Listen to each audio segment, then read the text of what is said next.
শুনুন, একটা প্রশ্ন দিয়ে শুরু করি। ব্রিটিশ আসার ঠিক আগে বাংলার শেষ স্বাধীন হিন্দু রাজা কে ছিলেন? পলাশীর কথা মনে পড়ে, সিরাজউদ্দৌলার নাম জানেন, মীর জাফরের কথা জানেন, কিন্তু এর আগে যখন বাংলায় নবাবেরা ঘন ঘন বদলাচ্ছেন, ঠিক তখন এক রাজবংশ দাঁড়িয়েছিল নদিয়ার জঙ্গল ঘেরা প্রাসাদে, যার শেষ বড় রাজার নাম কৃষ্ণচন্দ্র রায়। ইতিহাসের বই বলে তিনি দুর্বল, সন্ধিপিপাসু, ইংরেজের হাত ধরেন যারা। কিন্তু আমি বলবো, ওকে নাকি অন্য চোখে দেখার রহস্য লুকিয়ে আছে নদিয়ার ধুলোর নিচে। কেমন হয় যদি একবার চোখ বন্ধ করে দেখেন, কৃষ্ণচন্দ্রের দরবারে ডান দিকে বসে ভক্তি গাইছেন চৈতন্য মহাপ্রভুর শিষ্যরা, বাঁ দিকে দাঁড়িয়ে লাল কোট পরা রবার্ট ক্লাইভ, আর মাঝখানে এক রাজা যার এক সিদ্ধান্ত বদলে দিল বাংলার ভাগ্য। সেই সিদ্ধান্ত কি ছিল? কেন তাকে গদি ছেড়ে দেওয়া রাজা বলা হয়? আর কিভাবে তার রাজ্যই হারিয়ে গেল ইতিহাসের পাতায়? আজ এই আধ ঘন্টায় আমি সেই নদিয়ার অজানা কাহিনী বলবো। শেষ পর্যন্ত থাকবেন, কারণ এই গল্পের চাবিকাঠিটা আছে এক চিঠিতে, যেটা ইংরেজরাই লিখেছিল কিন্তু কখনো প্রকাশ করেনি। কৃষ্ণচন্দ্র রায়, জন্ম 1810 সালে, নদিয়ার রাজবংশ, যাদের পদবীর রায়। এরা মূলত ভূমিদার। ইতিহাস বলে এদের পূর্বপুরুষ আদিসুর নামে এক ব্যক্তি গৌড়ের সেন রাজবংশের আমলে এখানে আসেন। তবে কৃষ্ণচন্দ্রের সময় নদিয়া ছিল শুধু রাজ্য নয়, ছিল বাংলার সাংস্কৃতিক রাজধানী। তখন বাংলার শাসনকর্তা মুর্শিদ কুলিখার বংশের নবাবরা। কৃষ্ণচন্দ্রের বাবা রঘুনন্দন রায়ের হাত ধরে নদিয়ার জমিদারি ব্যাপক বড় হয়। কৃষ্ণচন্দ্র মাত্র 18 বছর বয়সে সিংহাসনে বসেন। ইংরেজিদের বক্তব্য, তিনি ছিলেন বিদ্বান, ধার্মিক, কূটনীতিপরায়ণ। কিন্তু তার দরবারে কারা আসতেন?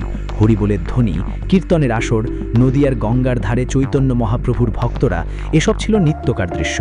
কৃষ্ণচন্দ্র নিজে বৈষ্ণব ধর্মাবলম্বী, কিন্তু তার সময়ের সবচেয়ে বড় সংকট হলো বাংলার নবাব আলীবর্দী খাঁর সঙ্গে সম্পর্ক কেমন হবে। আলীবর্দী ছিলেন ক্ষমতাদার, কিন্তু হিন্দু জমিদারদের ওপর চাপ বাড়ছিল।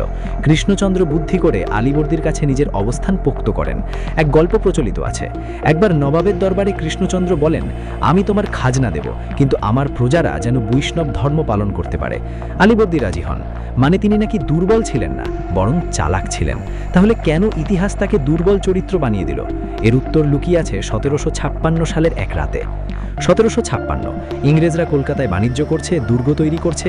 সিরাজউদ্দৌলা ক্ষেপে গিয়ে কলকাতা আক্রমণ করলেন। কলকাতা পতন হলো, কিন্তু কুখ্যাত কালকোঠার ঘটনা ইংরেজদের অজুহাত দিল। 1757 সালের ফেব্রুয়ারি রবার্ট ক্লাইভ মাদ্রাজ থেকে এলেন। পলাশীর প্রস্তুতি শুরু। ঠিক এই সময়ে নদিয়ার রাজা কৃষ্ণচন্দ্র কি করছেন? তিনিই প্রথম জমিদার যিনি ইংরেজদের কাছে সাহায্য চান? আসলে উল্টো। ক্লাইভ নিজে লিখেছেন, নদিয়ার রাজা আমাদের প্রথম পৃষ্ঠপোষক ছিলেন। মানে সিরাজের বিরুদ্ধে ষড়যন্ত্রের আগেই কৃষ্ণচন্দ্র ইংরেজদের পাশে দাঁড়ান। কেন? কারণ আলীবর্দী খাঁ মারা গেছেন, সিরাজ তরুণ, অস্থির। কৃষ্ণচন্দ্র দেখলেন এই নবাবের অধীনে জমিদারির নিরাপত্তা নেই, আবার ইংরেজরাও তখনও শক্তিশালী নয়। কিন্তু কৃষ্ণচন্দ্রের গোয়েন্দারা জানালেন ক্লাইভের কাছে আধুনিক অস্ত্র আছে, আর জালালাবাদে সিরাজের সেনা বিশৃঙ্খল। কৃষ্ণচন্দ্র নিজে সিরাজের বিরুদ্ধে অস্ত্র তোলেননি, কিন্তু তিনি ইংরেজদের খাবার, গোলাবারুদ ও গুপ্তচর যোগান দেন। পলাশীর আগের রাতে তার লোকেরা ক্লাইভের শিবিরে পৌঁছে দেয় নদিয়ার গঙ্গাপথের সব নৌকার মানচিত্র। ক্লাইভ যুদ্ধ জিতলেন, সিরাজ পড়লেন। কিন্তু জয়ের পর ইংরেজরা কৃষ্ণচন্দ্রকে কি দিল? একটা সনদ। নদিয়ার জমিদারি চিরস্থায়ী বন্দোবস্তের আগেই চিরস্থায়ী হবে এই প্রতিশ্রুতি। কিন্তু সেই প্রতিশ্রুতি কখনো পুরোপুরি মানা হয়নি। কৃষ্ণচন্দ্র বুঝতে পেরেছিলেন ইংরেজরা হাতি আর রাজা দুই, তাকে দরকার ছিল, কিন্তু এখন আর তার রাজ্যের সীমান্তে ইংরেজ সিপাহীরা পাহারা দিচ্ছে। এটাই আসল ট্র্যাজেডি। এবার আসি নদিয়ার রাজবাড়ির ভেতরে। স্থানীয় কিংবদন্তি বলে কৃষ্ণচন্দ্রের প্রাসাদে সোনার সিংহাসন ছিল না, ছিল রূপোর বেদি। তিনি সকালে পুজো দিতেন, দুপুরে দরবার করতেন, সন্ধ্যায় কীর্তন শুনতেন। তার সভাকবি ছিলেন ভারতচন্দ্র রায়গুণাকর। ভারতচন্দ্র রচনা করেন অন্নদা মঙ্গল কাব্য। সেই কাব্যের একটি লাইন আজও বিখ্যাত, হেনুকালে বিদ্বেষ রাজা, ক্ষণেকে বঞ্চিতে দেবী অন্নদা সন্তোষ রাজা।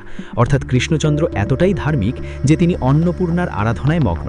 কিন্তু এই ধার্মিকতা কি তাকে দুর্বল বানিয়েছিল? ইতিহাসবিদ রমেশচন্দ্র মজুমদার বলেছেন, কৃষ্ণচন্দ্র ছিলেন সমজদার রাজা। তিনি জানতেন অস্ত্রের সরাসরি লড়াই নয়, বুদ্ধির খেলায় টিকতে হয়। ইংরেজরা তাকে রাজা বলে সম্মান করত, কিন্তু আসলে তারা চাইত নদিয়ার ধনসম্পদ ও বাণিজ্যপথ নিজেদের নিয়ন্ত্রণে নিতে। কৃষ্ণচন্দ্রের মেয়ে ভবানী প্রসাদের গল্প শুনেছেন? একবার ইংরেজ কর্তা হেস্টিংসের কাছে ভবানী অভিযোগ করেছিলেন, আমার পিতার রাজ্য লুট হয়েছে, কিন্তু ইংরেজ সরকার এখনও প্রতিশ্রুতি দেয়নি। কৃষ্ণচন্দ্রের শেষ দিনগুলো খুব কষ্টে কাটে। 1772 সালে চিরস্থায়ী বন্দোবস্তের আগেই তিনি মারা যান। তার মৃত্যুর মাত্র কয়েক বছর পর নদিয়ার জমিদারি বিভক্ত হয়ে যায়। ইংরেজরা একে একে টুকরো টুকরো করে ফেলে। তারপর কি হলো? নদিয়ার রাজবাড়ি পরিণত হয় এক সাধারণ বাড়িতে। আজও নদিয়ার কৃষ্ণনগরে সেই রাজবাড়ির ধ্বংসাবশেষ আছে, কিন্তু সেখানে কেউ জানে না একসময় সেখান থেকেই বাংলার ভাগ্য লেখা হতো। এবার সবচেয়ে বড় প্রশ্ন, ইতিহাস বই কেন কৃষ্ণচন্দ্রকে দুর্বল বলে চিহ্নিত করল? এর উত্তর আছে 19 শতাব্দীর ব্রিটিশ ইতিহাসবিদদের লেখায়। যেমন জেমস মিল লিখেছিলেন, কৃষ্ণচন্দ্র ছিলেন এক চাটুকার যে ইংরেজদের তোষামত করে রাজ্য বাঁচাতে চেয়েছিল। কিন্তু মিল কি জানিতেন কৃষ্ণচন্দ্র আসলে ইংরেজদের বিরুদ্ধে গোপনে বারবার নবাবদের সঙ্গে চিঠি লিখেছেন? 1960 সালে কলকাতার জাতীয় গ্রন্থাগারে এক গবেষক পেয়েছিলেন কৃষ্ণচন্দ্রের লেখা একটি ফার্সি চিঠি, যেখানে তিনি মীর কাসিমকে বলছেন, ইংরেজরা আমাদের মাতব্বরি কেড়ে নেবে, সাবধান। অর্থাৎ তিনি সিরাজের পতনের পরেও বুঝতে পেরেছিলেন ইংরেজদের স্বরূপ, কিন্তু তখন অনেক দেরি। তার সময় ভারতীয় রাজাদের কাছে দুটো পথ ছিল, হয় সম্পূর্ণ প্রতিরোধ, নয় মাথা নত করা। কৃষ্ণচন্দ্র মাঝপথ খুঁজলেন। তিনি অস্ত্র হাতে যুদ্ধ করলেন না, কিন্তু গুপ্তচর, অর্থ, কূটনীতি দিয়ে নিজের অস্তিত্ব টিকিয়ে রাখলেন। ইংরেজরা পরে তাকে ব্যবহার করে ফেলে দিল। তাকে দুর্বল বলাটা আসলে ইংরেজদের স্বার্থসিদ্ধিরই অংশ, কারণ তাকে দুর্বল প্রমাণ করলে তাদের শক্তিশালী বিজয়ী চেহারাটা বড় হয়। কিন্তু আসল দুর্বলকে, যিনি বুঝেও কিছু করতে পারেন না, নাকি যিনি সাময়িক বাঁচার পথ খুঁজে নেন? এই প্রশ্ন আজও অমীমাংসিত। এবার আসি নদিয়ার আরেক রহস্যে। এই রাজ্য চৈতন্য মহাপ্রভুর লীলাভূমি। কৃষ্ণচন্দ্রের ঠাকুরদার দাদা গৌরাঙ্গ বলে পরিচিত ছিলেন, অথচ একই রাজধানীতে এলেন রবার্ট ক্লাইভ। একদিকে ভক্তি আন্দোলন, অন্যদিকে ইস্ট ইন্ডিয়া কোম্পানির বেয়োনেট। কৃষ্ণচন্দ্র কিভাবে এই দুয়ের মাঝে সামঞ্জস্য রাখলেন? ইতিহাসবিদ নীতিশ সেনগুপ্ত বলেছেন, কৃষ্ণচন্দ্রের আসল শক্তি ছিল তার সাংস্কৃতিক কূটনীতি। তিনি ইংরেজ অফিসারদের নিজের দরবারে ডেকে বৈষ্ণব গান শোনাতেন। ক্লাইভ একবার নাকি লিখেছিলেন, এ রাজার চোখে আমি ঈশ্বরের ভয় দেখি, যা কোনো নবাবের চোখে দেখিনি। মানে কৃষ্ণচন্দ্র ইংরেজদের বশ করতে চাননি, বরং তাদের বিস্মিত করেছিলেন। কিন্তু সমস্যা হলো, ইংরেজরা বিস্মিত হয়েও বাণিজ্য ছাড়েনি। কৃষ্ণচন্দ্র বুঝতে পেরেছিলেন ধর্ম আর ব্যবসা একসাথে চলে না। তাই তিনি নদিয়ার মন্দিরগুলোকে বাঁচানোর জন্য ইংরেজদের হাতে রাজস্ব তুলে দেন। এই সিদ্ধান্ত কি ভুল ছিল? নদিয়ার আজকের অবস্থা দেখুন, সেখানে এখনও রাসমেলা হয়, চৈতন্যদেবের ভক্তরা গান গায়, কিন্তু সেই রাজবংশের কোনো ক্ষমতা নেই। ইতিহাসের আয়নায় কৃষ্ণচন্দ্র হয়তো হারিয়েছেন রাজ্য, কিন্তু বাঁচিয়েছেন নদিয়ার সাংস্কৃতিক আত্মা। এর চেয়ে বড় সাফল্য কি হতে পারে? আমরা দুর্বল বলে যাকে আখ্যা দিই, তিনিই হয়তো সবচেয়ে বুদ্ধিমান। আমি গোড়ার কথা দিয়েছিলাম একটি চিঠি আছে যা ইংরেজরা কখনো প্রকাশ করেনি, সেটা এখন বলি। 1765 সালে ক্লাইভ বাংলার দেওয়ানি লাভ করার পর নদিয়ার রাজবাড়িতে একটি গোপন বৈঠক হয়। কৃষ্ণচন্দ্র তখন অসুস্থ। তিনি ক্লাইভকে একটি প্রাইভেট চিঠি লেখেন। চিঠির ভাষা ছিল ফার্সি ও ইংরেজির মিশ্রণ। সম্প্রতি সেই চিঠির একটি কপি মিলেছে লন্ডনের ব্রিটিশ লাইব্রেরির আর্কাইভে। তাতে কৃষ্ণচন্দ্র লিখেছিলেন, আমি আপনাকে সাহায্য করেছি কারণ আমি ভেবেছিলাম আপনি ব্যবসায়ী, বিজেতা নন। এখন দেখছি আমি ভুল করেছি। নদিয়ার প্রজারা বলছে আপনারা নবাবদের চেয়েও বেশি কর আদায় করছেন। আমি মরার আগে একটি কথাই বলতে চাই, একটি শিকল যত সুন্দরী হোক, তা গলায় পড়লে শ্বাস বন্ধ হয়। ইংরেজদের শাসন সেই শিকল।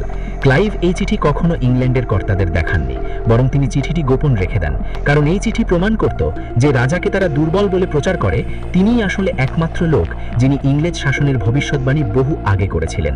কৃষ্ণচন্দ্র 1772 সালে মারা যান। তার মৃত্যুর পর নদিয়ার জমিদারি টিকে ছিল, কিন্তু রাজা নন, জমিদার মাত্র। ইংরেজরা তাকে রাজা উপাধি দিয়েও বাস্তবে তাকে একজন সাধারণ কর সংগ্রাহকে পরিণত করেন, আর ইতিহাসের বইয়ে তিনি পরিণত হলেন পলাশীর দুর্বল সঙ্গী। আজ যদি যান নদিয়ার কৃষ্ণনগর শহরে, দেখবেন রাজবাড়ি এখন জাদুঘর। সেখানে একটি পুরনো তলোয়ার রাখা আছে যা বলে কথিত কৃষ্ণচন্দ্রের, কিন্তু ইতিহাসবিদরা সেটা নিয়ে সন্দেহ প্রকাশ করেছেন। আরেকদিকে লতীয় মানুষ এখনও রাসমেলায় কৃষ্ণচন্দ্রের নামে গান গায়, ওগো রাজা কৃষ্ণচন্দ্র কি করিলে তুমি শেষে। এমন একটি গান এখনও শোনা যায়। এই গানে ব্যথা আছে, কিন্তু অভিশাপ নেই, কারণ সাধারণ মানুষ জানত তিনিই হয়তো শেষ হিন্দু রাজা যিনি নিজের সিংহাসন বাঁচাতে গিয়ে ইংরেজদের হাত ধরেছিলেন, কিন্তু বিনিময়ে তারা পুরো বাংলা কেড়ে নিল। প্রশ্ন হলো, কৃষ্ণচন্দ্রের জায়গায় অন্য কেউ হলে কি করতেন? সিরাজ যেমন করেছিলেন, সরাসরি যুদ্ধ, নাকি মির্জাফরের মতো বিশ্বাসঘাতকতা? কৃষ্ণচন্দ্র তৃতীয় পথ বেছে নিয়েছিলেন, বাঁচার পথ। সেই বাঁচা আজ হয়তো দুর্বলতা বলে চিহ্নিত, কিন্তু ইতিহাসের বিচার সবসময় ন্যায্য। আমরা যাদের কাপুরুষ বলি, তাদের অনেক সিদ্ধান্ত আমরা জানি না। আমরা জানি না কি চাপে, কি আশঙ্কায় তারা সেদিন ক্লাইভের শিবিরে খাবার পাঠিয়েছিলেন। কিন্তু কৃষ্ণচন্দ্রের শেষ ইচ্ছা ছিল, আমার মৃত্যুর পর যেন নদী আর গঙ্গার ঘাটে কোনো ব্রিটিশ পতাকা না ওঠে। সেই ইচ্ছা পূর্ণ হয়নি। আজ সেই ঘাটে পর্যটকরা ছবি তোলে, কিন্তু ইতিহাস পড়ে না। তাই আজকের এই আধ ঘন্টায় আমরা জানলাম, বাংলার শেষ হিন্দু রাজা কৃষ্ণচন্দ্র রায় নিঃসন্দেহে বিতর্কিত, কিন্তু দুর্বল নন। তিনি ইংরেজদের সঙ্গে আপোষ করেছিলেন, কিন্তু সেই আপোষের কারণ ছিল নদিয়ার প্রজাদের জীবন বাঁচানো, ধর্ম রক্ষা করা আর নিজের রাজবংশের অস্তিত্ব টিকিয়ে রাখা। ইতিহাস তাকে কাঠগড়ায় দাঁড় করিয়েছে, কিন্তু সেই কাঠগড়া তৈরি করেছিল ইংরেজরাই। আজকের এই আলোচনা শুনে আপনার কি মনে হচ্ছে? কৃষ্ণচন্দ্র কি সঠিক কাজ করেছিলেন, নাকি তার উচিত ছিল সিরাজের পক্ষে যুদ্ধ করা, নাকি তিনি আরও আগেই বুঝে গেছিলেন ইংরেজদের স্বরূপ? আমি আপনার মতামত জানতে চাই। কমেন্ট বক্সে লিখুন, দুর্বল রাজা নাকি চালাক কূটনীতিক। এই ভিডিও বা পডকাস্ট যদি ভালো লেগে থাকে তাহলে শেয়ার করুন, কারণ এই ইতিহাস আমাদের সবার, শুধু বইয়ের নয়। আর হ্যাঁ, শেষ করার আগে একবার ভাবুন, আজও যদি কোনো দেশ আপনার উপর চাপ সৃষ্টি করে, আপনি কি কৃষ্ণচন্দ্রের পথে যাবেন নাকি অন্য পথে? উত্তরটা আপনার ব্যক্তিগত, কিন্তু ইতিহাসের সবচেয়ে বড় শিক্ষা হলো, দুর্বল সেই নয় যিনি আপোষ করেন, বরং সেই যিনি ভবিষ্যৎ দেখতে পারেন না। কৃষ্ণচন্দ্র দেখেছিলেন, কিন্তু থামাতে পারেননি। আর সেজন্যই নদিয়ার ধুলোয় লুকিয়ে আছে বাংলার শেষ হিন্দু রাজার রহস্য। ধন্যবাদ। আবার দেখা হবে কোনো নতুন ইতিহাসের গল্পে। ততদিন নিজের ইতিহাস নিজে জানুন।